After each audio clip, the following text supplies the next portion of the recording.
27, 29, 30 तारखेपर्यंत राज्यात भाग बदलत जोराचा पाऊस पडणार आहे, मुसळधार पडणार आहे म्हणून हा अंदाज लक्षात येतात. पण राज्यातल्या सर्व शेतकऱ्यांना सांगू इच्छितो की तुमच्यासाठी आनंदाची बातमी की तुमचे शेतीचे कामं करण्यासाठी 1 जून पासून ते 6 जून पर्यंत राज्यात सूर्यदर्शन घडणार आहे म्हणून हा अंदाज लक्षात येतात.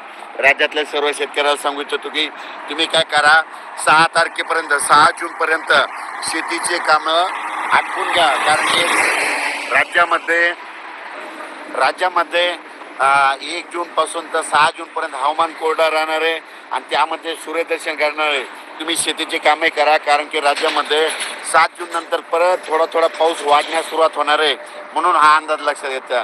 राज्यातल्या सर्व शेतकऱ्याला सांगू इच्छितो की 30 मे पर्यंत राज्यात दररोज भाग बदलत मुसळधार, कुठं अतिमुसळधार, कुठं रिमझिम पाऊस पडणार आहे म्हणून हा अंदाज लक्षात येतात.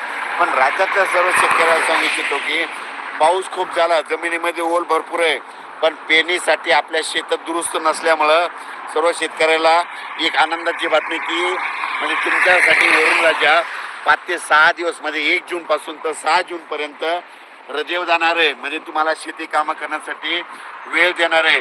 तुम्ही त्या 6 जून पर्यंत शेतीचे कामे करून घ्या, कारण की राज्यात 7 जून नंतर दररोज पाऊस वाढण्यास सुरुवात होणार आहे.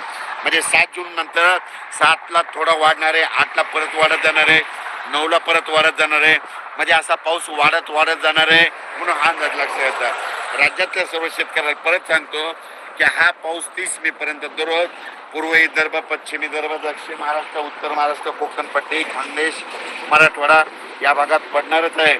पण जास्त पाऊस मुंबईला मात्र आणखीन 2 दिवस म्हणजे 27 म्हणजे 27 आणि 28 2 दिवस मुंबईला इगतपुरीकडे खूप पाऊस पडणार आहे, पुण्याकडे खूप पडणार आहे म्हणून हा अंदाज लक्षात येतात. पण राज्यात मात्र 1 जून पासून ते 6 जून पर्यंत सूर्यदर्शन घडणार आहे.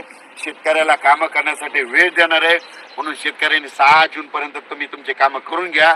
7 तारखेपासून राज्यात परत पावसाला थोडी वाढण्यास सुरुवात होणार आहे म्हणून हा अंदाज लक्षात घ्यायचा. जमिनीमध्ये ओल भरपूर आहे म्हणून तुम्ही तुमचा पेरणीचा निर्णय स्वतः घ्यावा. अचानक वातावरण बदल झाला तर लगेच उद्या मेसेज येणार आहे. मी जात आहे म्हणजे मुंबईला जात आहे, दादरला एका ठिकाणी मुलाखत असल्यामुळे तिथं दादर जात आहे. त्या ठिकाणी जाता आपल्या महाराष्ट्रातल्या शेतकऱ्याला या इगतपुरी जवळून हे अंदाज दिलेला आहे. धन्यवाद.